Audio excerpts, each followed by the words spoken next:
firman Tuhan, kita berdoa dulu. Bapak, kami bersyukur atas malam hari ini. Kami percaya Tuhan, anugerah-Mu melimpah atas hidup kami, Bapak. Engkau yang menuntun kami sampai di tempat ini, bukan karena kebetulan, tapi karena rencana-Mu dalam hidup kami, Bapak. Terima kasih, Bapak. Terima kasih, Yesus. Terima kasih, Roh Kudus. Berikan kami roh hikmat, roh wahyu, dan roh pengertian, agar kami bisa mengerti apa yang Kau inginkan dalam hidup kami, dan kami bisa melakukan kehendak-Mu. Kami ingin Engkau mengubahkan hidup kami, Tuhan, menjadi manusia yang baru, manusia yang Engkau pakai, Tuhan, sebagai alat kemuliaan-Mu. Terima kasih, Bapa. Demi nama Tuhan Yesus kami berdoa dan kami mengucap syukur. Haleluya. Amin. Amin. Puji Tuhan. Jadi sambil coba live streaming, nggak apa-apa ya. Karena rencana saya, nanti kalau kita ibadah sore, itu ada ibadah minggu sore, ada live streamingnya. Ya, saya nggak tahu yang datang berapa orang, mungkin segini atau mungkin lebih sedikit, nggak apa-apa.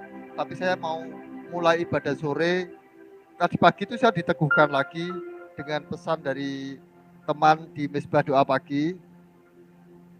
Teman itu ngomong, kalau gerejamu tidak bisa menangkap kerinduan hati Tuhan, tidak mau melakukan kehendak Tuhan, tidak mau bayar harga, bahkan yang sedikit pun akan diambil. Tapi kalau kamu punya kerinduan, punya visi Tuhan, mau melakukan kehendak Tuhan, mau bayar harga, maka Tuhan akan berikan lebih lagi. Bagi saudara mungkin tidur di mana aja nggak masalah ya, tapi bagi saya tidur di tempat ini itu ya agak ada pengorbanannya ya. Saya lebih nyaman tidur di rumah saya tentu saja. Kenapa? Ada AC-nya, kamar sendiri jadi nyaman, ya kan? Ya, lebih enak di rumah sendiri lah. Kemana-mana gampang. Mau ambil apa aja ada. Tapi kalau di sini itu sesuatu yang menurut saya memang ini pengorbanan dan saya mau melakukan sampai Tuhan ngomong sudah, tapi saya pikir kayaknya nggak sudah ini ya. Ya kemarin, Kamis kemarin karena mobil tengah malam mau dipakai kakak untuk pergi, daripada besok saya pulangnya kesulitan, saya habis doa memang pulang. Tapi selanjutnya kalau secara nggak ada kendala yang benar-benar nggak urgent atau nggak bisa dipindah harinya, saya akan tetap di sini. Saya suka berdoa di sini. Oke, hari ini saya akan sharingkan apa yang Tuhan pencet tadi waktu saya pergi. Sebenarnya saya nggak tahu mau sharing apa ya. Saya dari pagi itu pergi, terus ngobrol-ngobrol. Jadi nggak tahu tiba-tiba habis saya terbalik. Dan waktu saya balik, ada disorot satu ayat. Menurut saya ya mungkin Tuhan mau bicara tentang ini. Saya sebagai penyampai ya saya sampaikan aja. Di Roma 12 ayat 12. Minum dulu, Lukas. Di depannya sebelah kanan. Ada. Zaman dulu kalau waktu ada COVID, orang batuk bubar langsung. Gak apa, ini hanya uji coba. Gak saya posting. Saya hanya ingin tahu nanti hasilnya bagaimana. Mungkin hanya saya ambil beberapa bagian aja untuk di post yang benar. Oke, kita baca di Roma 12 ayat yang ke-12.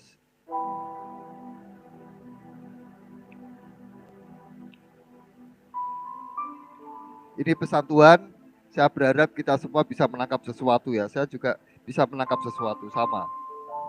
Dikatakan di Roma 12, bersukacitalah dalam pengharapan, sabarlah dalam kesesakan, dan bertekunlah dalam doa. Saudara, satu hal yang tidak terpikirkan oleh saya dan Tuhan ingatkan, dikatakan di sini bersukacitalah dalam pengharapan, sabarlah dalam kesesakan, dan bertekunlah dalam doa. Tidak diganti aja gini ya. Bersukacitalah dalam kesenangan. Bersukacitalah waktu dapat uang banyak. Bersukacitalah waktu keluarganya baik. Bersukacitalah waktu doamu sudah dijawab. Dikatakan seperti itu. Terus sabarlah ketika keadaan baik-baik saja. Enggak dikatakan seperti itu. Tapi Tuhan berkata, bersukacitalah dalam pengharapan. pengharapan itu sesuatu yang belum kita dapatkan. Ya, kita belum dapat sesuatu, kita masih merindukan sesuatu, kita masih menginginkan sesuatu, seperti bangsa Israel yang mau dibawa ke Mesir, dia dapat janji Tuhan, kamu akan dibebaskan, kamu akan ke Mesir, itu pengharapannya, maka di jalan dia harus bersuka cita. Tapi berapa banyak orang bangsa Israel yang tidak bersuka, melainkan bersungut-sungut. Banyak di antara kita yang mungkin diberi janji Tuhan. Saya juga orang yang diberi janji Tuhan. Waktu saya belum bisa apa-apa, saya tuh berkali-kali sebelumnya nangis, protes, sedih. Bener, keadaan yang sangat berat. Seringkali saya ditinggalkan, seringkali nggak ada yang mengambilkan makan, seringkali saya jatuh dari kursi roda, jatuh dari kursi tempat saya duduk, sering saya. Jadi gini ya, waktu saya sakit, ibu saya tuh sama sekali tidak punya uang. Bahkan saya juga sama sekali nggak punya uang. Akhirnya ibu saya harus kerja di pasar, di Burohman, itu yang Maruti Kelapa. Ibu saya kerja di situ dari jam 5 pagi sampai sekitar jam 8, jam 7 lah. Nah, karena saya sendirian, saya tuh sebelum jam 5, saya sudah dibangunkan, saya suruh duduk di luar. Terus di sebelah saya dikasih minum sama makanan. Ya, saya berharap minumnya nggak habis ya, karena saya kalau keselak gitu, saya harus minum banyak.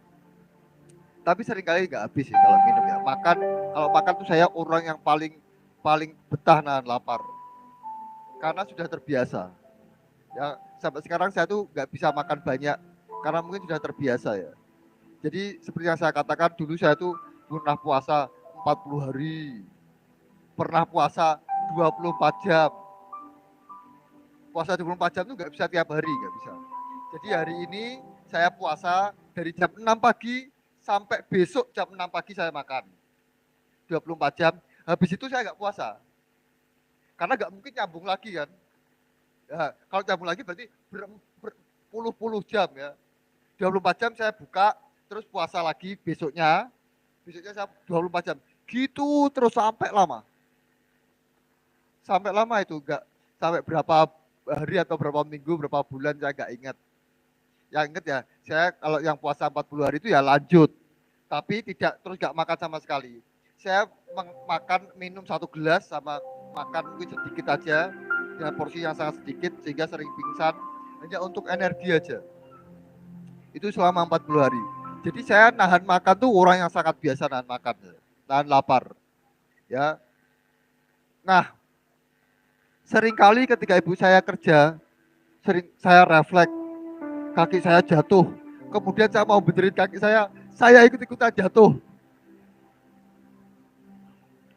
Kira-kira kalau saudara dalam keadaan yang berat, tapi Tuhan memberi pengharapan yang baik, saudara akan bersuka cita atau bersungut-sungut? Bersuka cita. Ya. Saya berharap apa yang saya sampaikan ini benar-benar dilakukan. Ini juga bukan buat saudara saja, tapi juga buat saya. Tuhan berkata sama Yusuf, kamu bakal jadi penguasa di Mesir.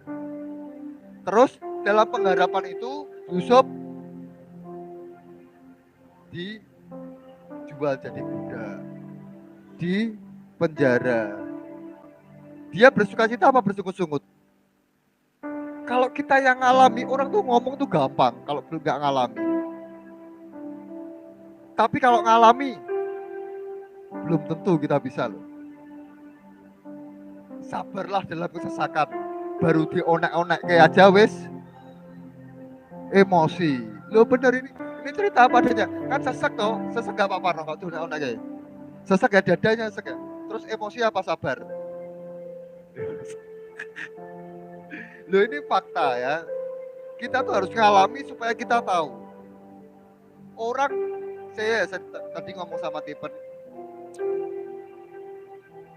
kalau kamu suruh milih ikut Tuhan tapi hidup pas-pasan, atau nggak ikut Tuhan tapi uangnya banyak, Tipen bilang, lo pilih dekat dengan Tuhan karena belum ada yang nawani.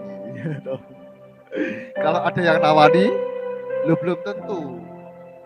Sering banyak orang tuh berkata gini, nanti kalau aku dapat uang 10 juta, yang 5 juta tak buat pelayanan, yang 5 juta buat kita.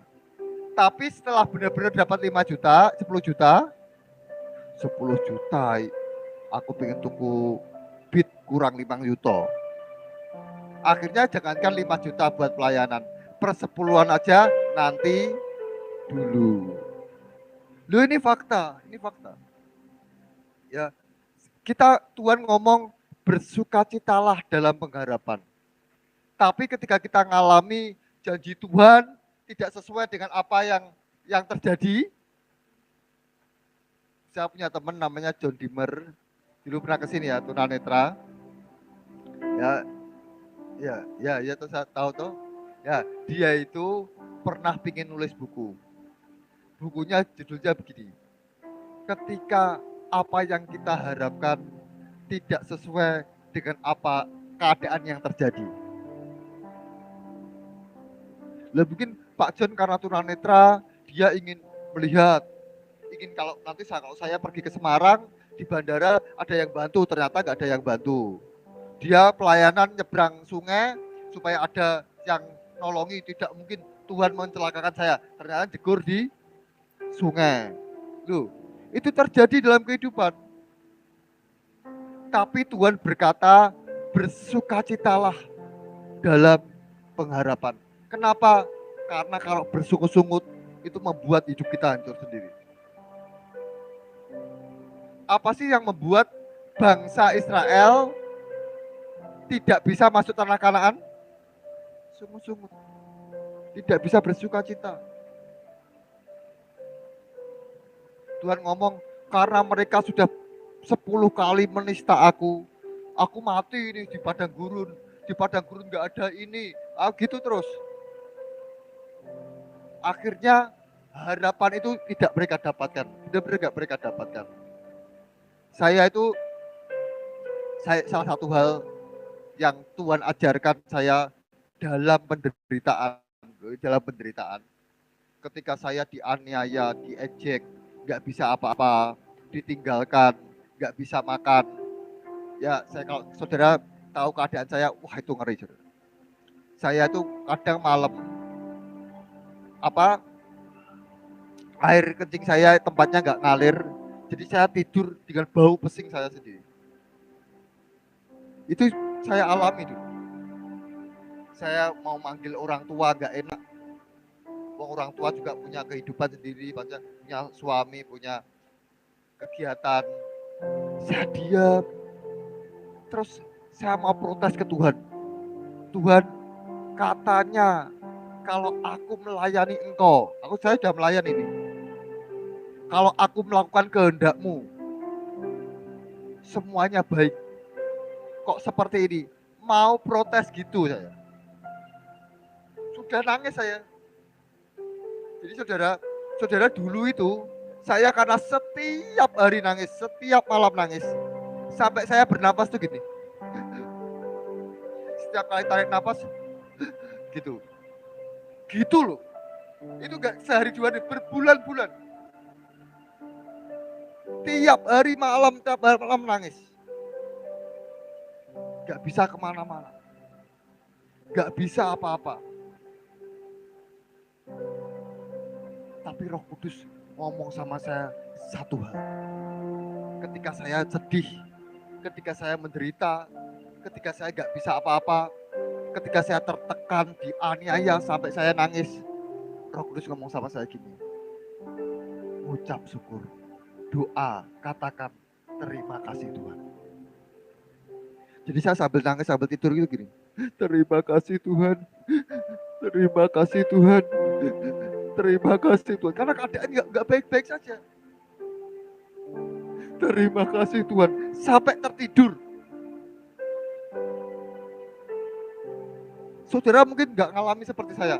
Tapi bayangkan kalau saudara ngalami seperti keadaan saya. Belum tentu saudara bisa melakukan apa yang saya lakukan.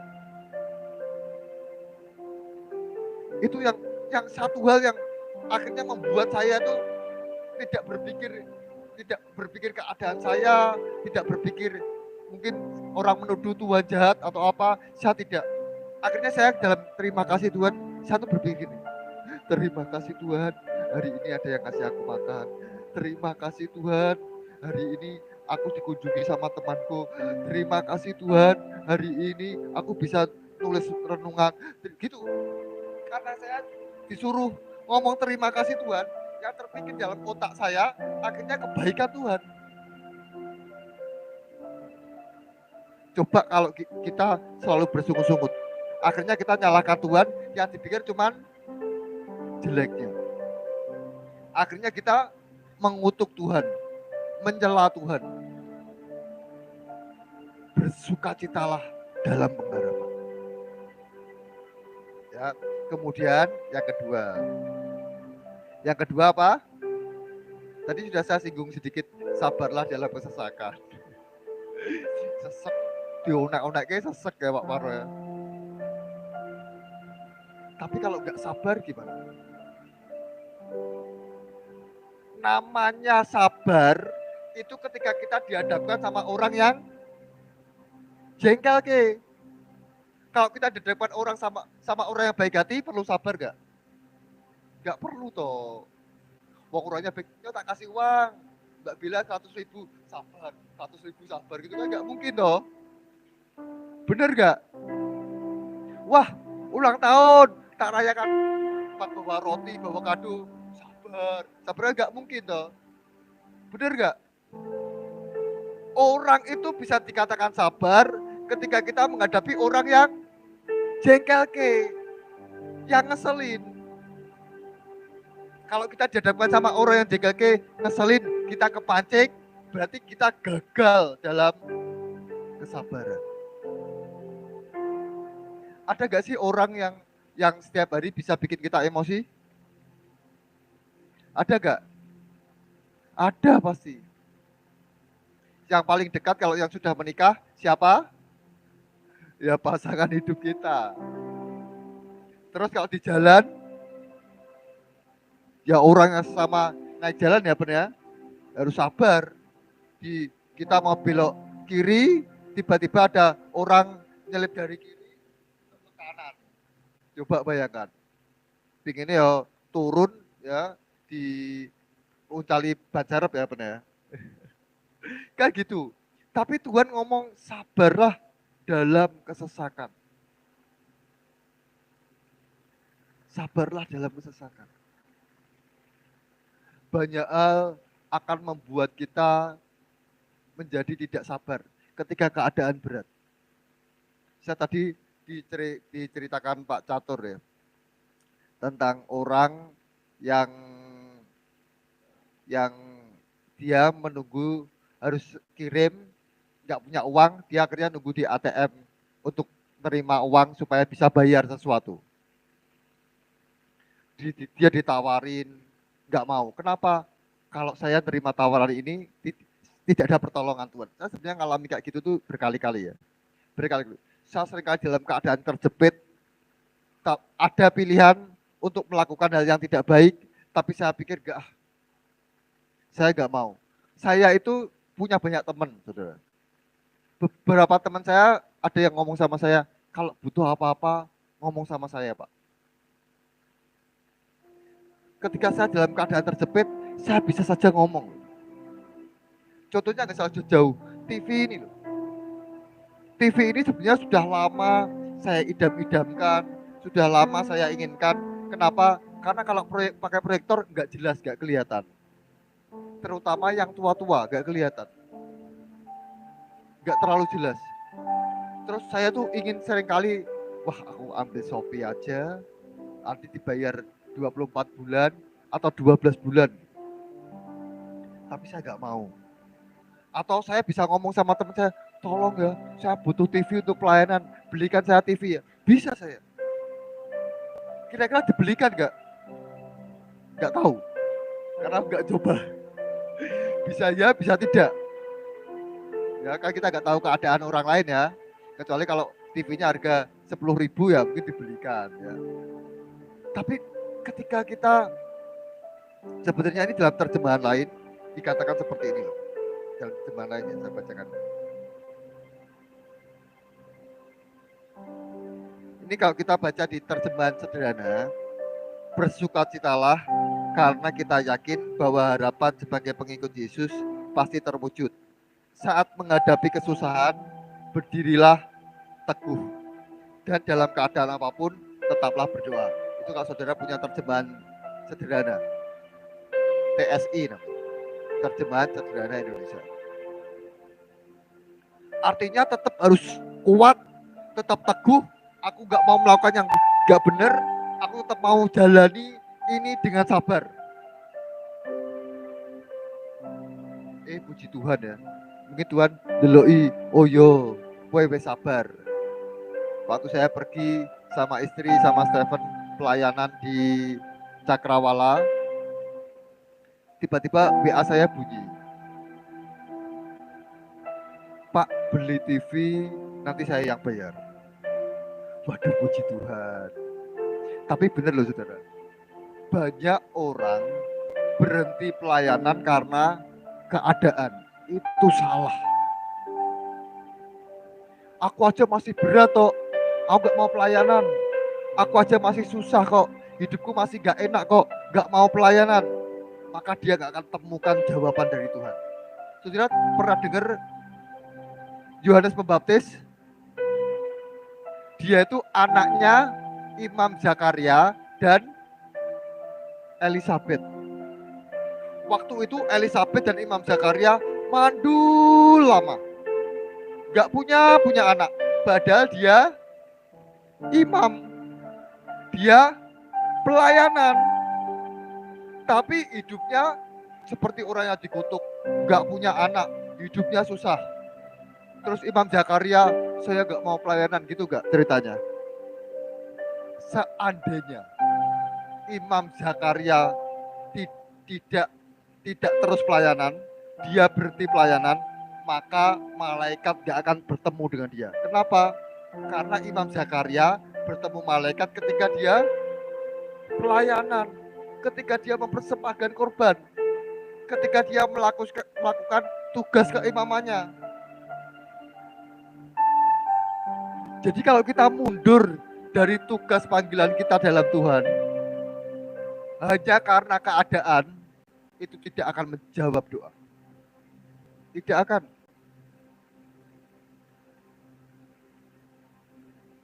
Jadi tetap berdiri teguh. Sekalipun keadaan tidak baik, itu yang dinamakan sabar. Ya, sabarlah. Saat menghadapi kesusahan, berdirilah teguh. Saya itu punya teman, saudara. Saya punya teman, dia punya anak 3. Punya anak 3. Yang satu kembar, jadi kan 2. Yang satu sendiri nggak kembar, jadi anaknya 3. Satu nggak kembar, satu kembar. Satu yang pertama itu nggak kembar, kemudian yang lahir kedua itu kembar, jadi 3 anaknya. Kemudian dia kena masalah. Masuk penjara. Nah setelah dia masuk penjara, dia keluar dari penjara, dia gak punya apa-apa. Dia cerita, waktu itu saya hanya punya uang 10.000. Anak masih kecil-kecil. Bagaimana cara hidupnya, cari kerjaan sulit. Bener gak? Itu keadaannya sangat berat. Tapi apa yang terjadi? Dia ngomong, saya jalani dengan Tuhan. Entah apa yang terjadi, dia cerita ini sudah kejadian yang lama. Sekarang sudah punya mobil Innova, sudah kaya sekarang. Tapi ternyata kesusahan itu dia lewati saja dengan Tuhan. Seperti yang saya lakukan tadi loh. Ketika saya dalam keadaan berat, kesusahan itu saya jalani dengan Tuhan. Saya waktu itu pernah ngomong sama Tuhan ya. Waktu saya kemudian belum sepenuhnya ditangkap Tuhan, saya baru pertama kali jatuh, saya tuh mau bunuh diri. Saya ngomong, saya gak kuat Tuhan, saya gak bisa menghadapi seperti ini. Seandainya saya bunuh diri, saya di neraka sekarang. Tapi saya gak bunuh diri, saya jalani dengan Tuhan, saya lewati kesusahan itu dengan Tuhan. Akhirnya Tuhan bisa, entah apa yang terjadi, lupa. Teman saya uang 10.000, hanya anaknya sekarang hidup semua, dia juga hidup, bahkan dia diberkati punya mobil 2 sekarang dari pekerjaannya. Jadi kesusahan akan kita lewati. Tidak selama-lamanya kita dengan Tuhan itu susah, tidak akan. Mungkin saat ini berat, gak apa-apa, sabar aja. Jalani dengan Tuhan. Karena kalau kita gak sabar, kita kepancing, kita emosi, kita melakukan kesalahan di hadapan Tuhan, kita cari pesugihan, kita melakukan yang tidak benar, mencuri, merampok dan macam-macam, kita bisa jatuh. Percayalah, seberat apapun kesusahan, ketika kita tetap berjalan bersama Tuhan, akan kita lewati. Pasti kita lewati, pasti. Kesusahan saudara saya beberapa waktu yang lalu ketika pergi sama Pak Catur ngomong-ngomong juga, kalau ngomong-ngomong mulai dari nol, saya itu orang yang benar-benar dari nol. Bukan hanya nol secara keuangan loh, secara kekuatan juga. Sudah gak punya apa-apa, gak bisa apa-apa. Tapi semua saya lewati. Dulu waktu saya kerja di Nasmoko, saya itu hanya punya motor 1, smash, dan itu kredit. Sekarang enggak. Tuhan berkati saya banyak hal. Ya. Jadi kesusahan seperti apapun tetap berdiri teguh, sabar, menghadapi apapun sabar. Tetap lakukan tugas panggilan kita, tetap lakukan tugas pelayanan kita. Percaya itu akan kita lewati dan Tuhan akan memberkati kita. Ya percaya gitu ya, oke. Sekarang yang terakhir. Yang terakhir. Dan bertekunlah dalam doa. Ya, saudara, sebenarnya doa itu selain petunjuk untuk membawa kita tahu rencana Tuhan, tapi doa itu sebagai tanda bahwa aku itu tidak bisa, aku perlu campur tanganmu. Makanya saya sering berkata, orang yang tidak mau berdoa itu orang yang sangat sombong, karena merasa gak butuh Tuhan, merasa bisa sendiri. Nah, kenapa kok Tuhan ngomong bertekunlah dalam doa? Coba kita baca nih ya.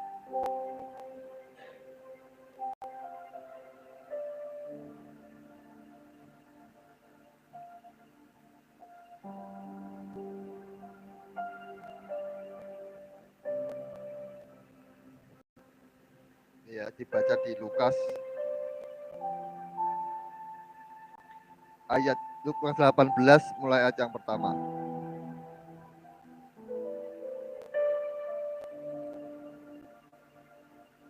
Lukas 18 mulai ayat yang pertama. Yesus mengatakan suatu perumpamaan kepada mereka untuk menegaskan bahwa mereka harus selalu berdoa dengan tidak jemu-jemu. Katanya, dalam sebuah kota ada seorang hakim yang tidak takut akan Allah, hakim yang jahat, dan tidak menghormati seorang pun, arogan, ya. Nggak peduli sama orang lain, arogan, jahat, tidak takut akan Allah, tidak mau hormat sama siapapun. Dan di kota itu ada seorang janda yang selalu datang kepada hakim itu dan berkata, belalah hakku terhadap lawanku. Secara perhitungan, janda ini bukan siapa-siapa. tidak punya peran apa-apa, tidak mempengaruhi hidupnya. Dia orang yang sangat di atas, jandanya orang yang sangat di bawah. Sama seperti kita dengan Tuhan toh. Tuhan di atas, sangat berkuasa. Sayangnya Tuhan itu bukan yang jahat ya. Tuhan yang hebat, Tuhan yang besar. Kita itu manusia yang kadang gembel kayak saya. Loh, ini saya ceritakan. Gak bisa apa-apa, gak punya apa-apa. Terus beberapa waktu lamanya hakim itu menolak. Tetapi kemudian ia berkata dalam hatinya, walaupun aku tidak takut akan Allah dan tidak menghormati seorang pun, namun karena janda ini menyusahkan aku, baiklah aku membenarkan dia, supaya jangan terus saja ia datang dan akhirnya menyerang aku. Kata Tuhan, camkanlah apa yang dikatakan hakim yang lalim itu. Tidakkah Allah akan membenarkan orang-orang pilihannya yang siang malam berseru kepadanya? Dan adakah ia mengulur waktu sebelum menolong mereka? Aku berkata kepadamu, ia akan segera membenarkan mereka. Akan tetapi jika anak manusia itu datang, adakah ia mendapati iman di bumi? Jadi akhirnya hakimnya berpikir, tiap hari datang ke rumahku. Ini kalau nggak tak tolong-tolong, ya tiap hari ke rumahku. Tidak tak tolong, tiap hari ke rumahku. Akhirnya apa? Menyusahkan aku. Bagaimana supaya janda ini nggak menyusahkan aku? Ben kupingku rak gatel ngomong dan terus. Tak tolong wae, selesai. Bener gak? Ya seperti itu hakim yang jahat. Apalagi Tuhan. Saya ngomong Tuhan rumah singgah, sekolah gratis, rumah singgah, sekolah gratis. Itu seringkali saya katakan. Mungkin Tuhan, kowe iki apa mampu? Wong kamu aja seperti itu. Tapi saya terus ngomong terus. Kita bukan hanya saya, kita ngomong terus. Wis batine Tuhan urusanku di akeh. Ora ngurusi kowe tok. Wis, kakek rumah singgah, mbek sekolahan. Amin. Gitu loh, saudara. Bertekun terus dalam doa. Caranya serang Tuhan terus, ya nak? Tuhan diserang. Iya toh? Sampai Tuhan ngomong, wis, kakek. Ya, hari ini kita belajar 3 hal. Ingat, semua bagian itu ada tantangannya.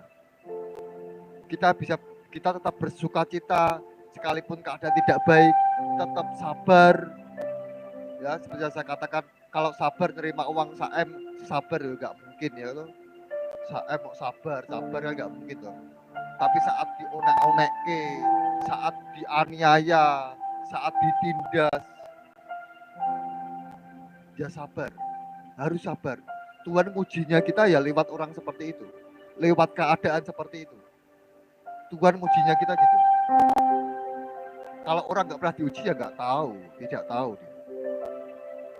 Tidak muncul. Jadi kalau ada pohon, ada tulisannya buah kesabaran, itu muncul ketika kita dihadapkan sama orang yang jengkel, oh ya ada buahnya. Kalau nggak ada ya buahnya nggak ada. Ya, murah hati ditemukan sama orang kaya terus. Wah, aku mau murah hati, ketemunya sama Pak Jokowi, sama ya nggak berguna murah hati kita. Tuhan ngomong kalau kamu mau murah hati, kamu ketemu sama orang yang butuh pertolongan. Benar gak kita mau murah hati? Benar gak kita mau mengorbankan kebutuhan kita sendiri? Ya oke, gitu saja. Mari kita tutup dengan